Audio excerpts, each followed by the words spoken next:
Good morning, this is Mrs. Sharp, and today in advanced chemistry we're going to go over LT 2.4, which is using Hess's law to determine the change in enthalpy for any chemical reaction at standard conditions. So here's the problem. We have discovered some delta H values for some very specific processes like vaporization and fusion and combustion. But not all reactions take that form. And some reactions, it's just really difficult to measure the delta H value. So I'm going to write that down. It is difficult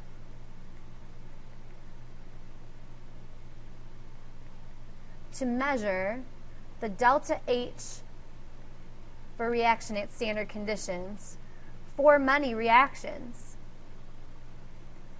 One of those reasons could be that the reaction is too slow. So it takes place over such a great amount of time that to get a Q or a temperature change is not reasonable. Like, so for example, if you have carbon that's a solid in a diamond form, that's called an allotrope of carbon, a certain type. And you're going to convert it to carbon solid in the graphite form.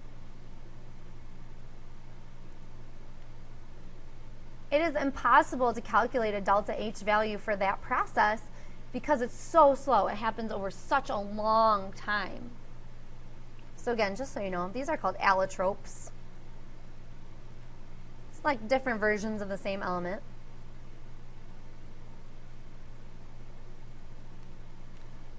It could be too dangerous.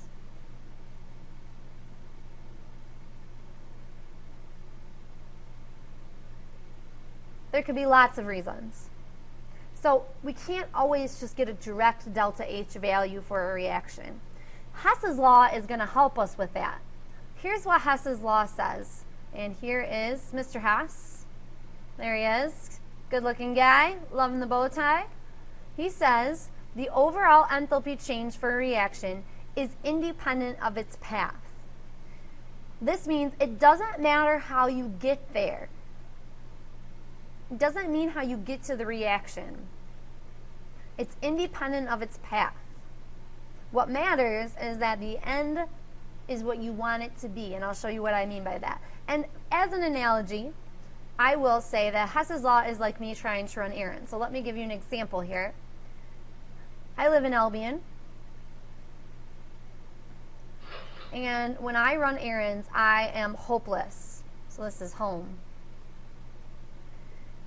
And let's say that I am trying to go to get groceries at Meijer in Jackson. So this is me, okay? I am driving and I realize I don't have any money to buy groceries with. So I end up first going to the bank. And then while I'm at the bank, I say, shoot, I was supposed to pick up a birthday card for my aunt. So I might drive a little bit further because I remember there's a drugstore over here and it has cards. And then I'll be like, okay, well, I got my card now, and shoot, I really could have gotten that at Meijer's. And then I'm about halfway to Meijer's, and I realize, oh, man, I had that prescription that I got filled last week, and I never picked up. So, whoop, I turn around, and I go back to the freaking drugstore. This is not an exaggeration, people. This is how I operate. So I go back to the drugstore, and I pick up my prescription, and everything is good. And then I'm on my way to Meijer, and I finally get there. Now, this is the path that I took. So Hess's law says, you know what? It doesn't matter that this is the path. What matters is that I got from here to here. So what Hess's law does is it takes all the individual delta H's of all the steps. So there was 5 steps in this process. And what I can do with all these little steps is finagle them in such a way that I will end up with the delta H of the reaction I want, which is just starting here and ending here. All of these little steps don't matter. It's independent of the path. What matters is I started here and I ended here. This would be like my reactants. This would be like my products. I hope you're not writing this down. This would look really weird in your notes. Okay, so let's apply this to an actual chemical equation. When can you use Hess's law? Here's when you can use it. If you can, add two or more thermochemical equations together, sum the enthalpy changes, and come up with the equation you want, you can use it. And I'm telling you, you can always do this if you have the delta H of formation values we've been talking about. So this is our backup. If we have two or more thermochemical equations we can add together, we always will if we have delta H of formation values.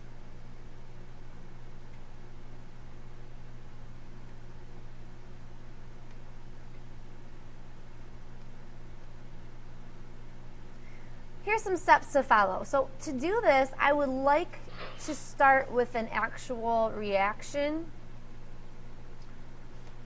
So I'm going to let's do this one. What am I doing? Let's do the combustion of sulfur.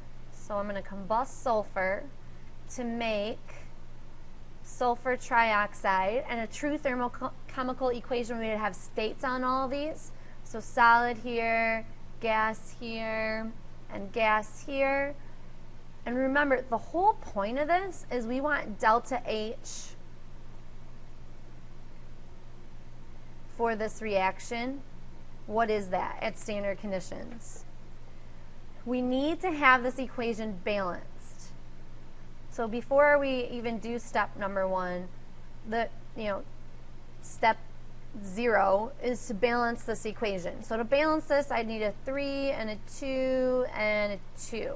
That's very important. Balance your equation before anything else.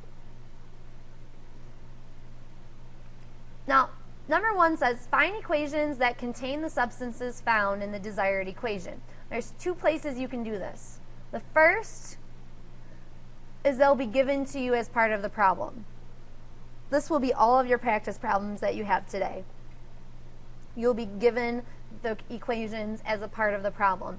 The second option is if you're not given them, or if you're not given enough, you can use the delta H of formation reactions, because you know how to do that. And if you have that information, then you can come up with any compound that exists, so long as you can find a delta H of formation value. Now for this particular one, I'm going to go ahead and give you the equations because I want us to do it this way first. So here's equation A. I am giving you sulfur solid plus oxygen gas making sulfur dioxide gas. I'm going to erase this. So there's the first reaction I'm giving you. And the delta H of reaction A is equal to negative 297 kilojoules. So that information is provided for you. The second equation I'm going to give you is SO3, 2SO3, gas. And shouldn't have put plus there, sorry about that. Decomposing into sulfur dioxide, 2 of those, gas, and O2 gas. And the delta H for reaction B is positive 198 kilojoules. So what do you notice about these equations? Number one, they're balanced. They're already balanced. Two, your delta H value is given to you for the equation that is written. Number three, the combination of given equations contain all of the reactants and products in our desired reaction. So you can see the S is represented here in equation A. The O2, excuse me, doing weird things here. The O2 is represented in both equations, A and B. And the SO3 is represented in equation B. Now I also have some things that are not represented in the overall equation, but that's okay. We at least need the things that are represented in our equation. What we're going to do is hope that these intermediate steps are like the drugstore and the bank, and they just don't show up on our overall equation, so that they just don't appear overall. That's what we're going to hope. We'll see. So that's step number one. Step number two, you are going to rewrite these equations to reflect whether or not they are reactants or products and change the sign of delta H accordingly. So I'm going to look at equation A first. In equation A, you're looking at it in your notes. I'm looking at it on my piece of paper. Equation A is S plus O2 making SO2. Now, what we want to make sure is that the reactants are on the proper side. So my reactants are S and O2. Now, if I write my equation A the way that it's given to me,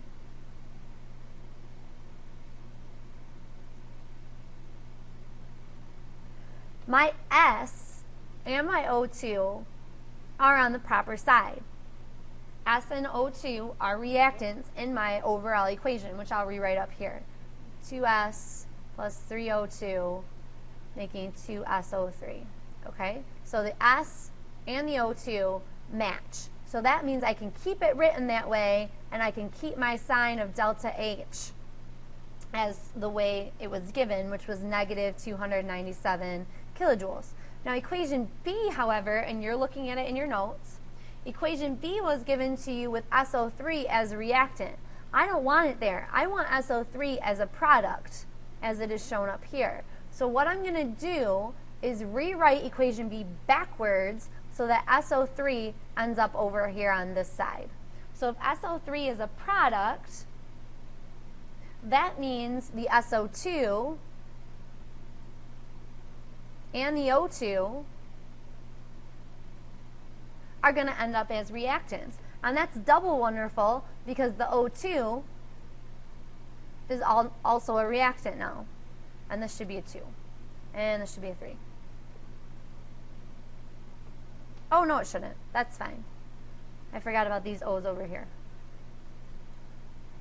Okay, there we go. So I've got 4, 6, 6. Good. Okay, so because I wrote this reaction backwards, the delta H of B is now not 198 kilojoules. It is negative 198 kilojoules because it's going to be equal but opposite since it's going in the reverse direction.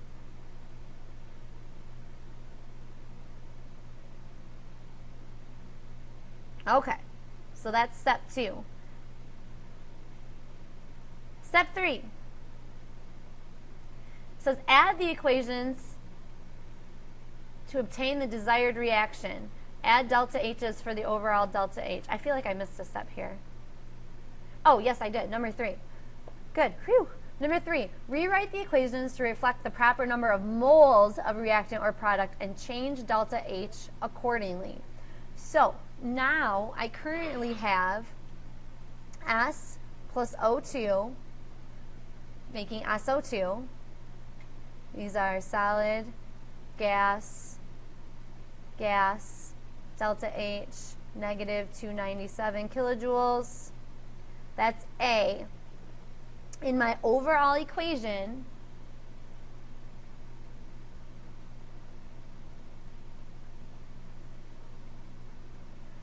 I had 2 moles of S, and here I only have 1.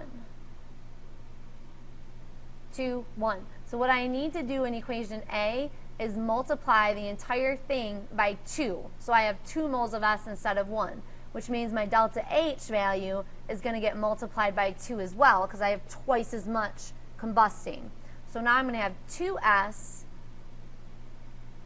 plus 2O2 making 2SO2, and my delta H is not going to be negative 297. It's going to be, get rid of this, 297 times 2 is going to be negative 594. So I'm just reflecting. Now you'll notice my oxygens still don't match. I also have some oxygens in B, so I'm going to hope that that helps me out a little bit here. Okay.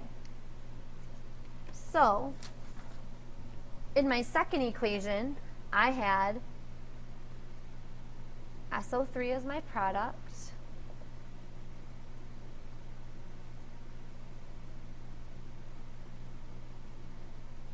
And I already had 2 of those. And over here I had 2 SO2 and an O2. And my delta H value for this one, because we reversed the sign, was negative 198 kilojoules. And if you look at this one,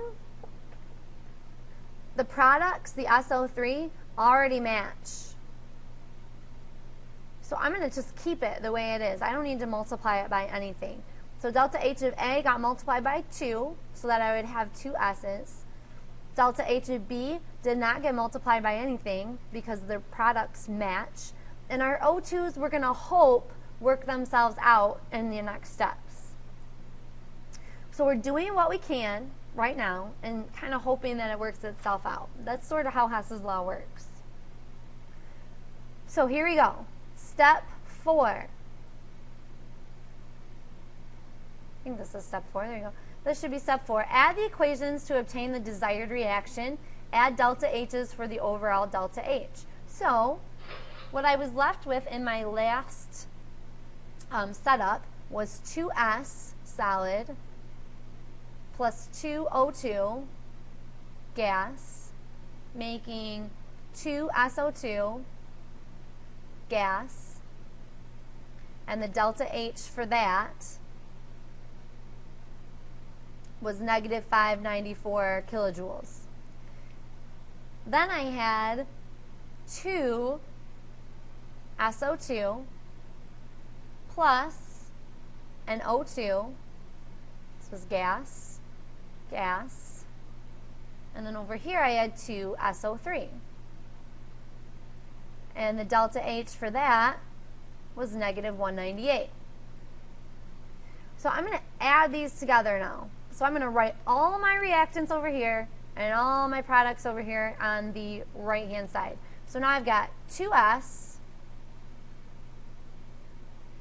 plus 2O2 plus 2SO2 plus O2. And I really should have states on here. So gas, gas, gas. And over here, I'm going to have my 2SO2 gas plus my 2SO3 gas. And now for my delta H value for the reaction, I want to sum these delta H values. So if I take the sum of negative 594 and negative 198, I'm going to get negative 792. But that's not all. So now kind of think of this as remember when we were in net ionic equations and we were crossing out spectator ions and all that jazz? What I want to do is clean this up a little bit.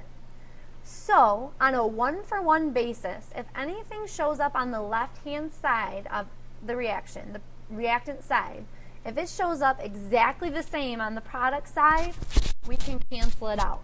So I'm looking over here and I've got 2 SO2 gas.